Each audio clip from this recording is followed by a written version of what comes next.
তো আমি নাচতে চলে এসেছি। তো আমার একটা দিদি এসেছে করছে।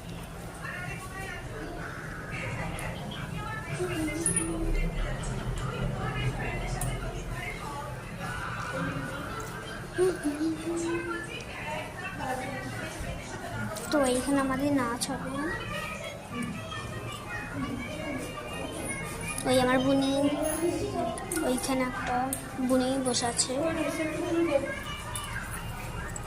ওইখানে একটা বুনি বসে আছে, আর ওইখানে চোখ আঁকবে বলে সবাই বসে আছে এক এক করে। আর এই একটা দিদি, এই একটা দিদি, আর ওইখানে একটা আমার বোন, আমাদের নাচেরই ওই বোনটা, এই দিদিটা, আমি নাচ করি ম্যামের কাছে। তো তোমাদের ম্যামকে দেখাবো, এটা আমাদের ম্যাম।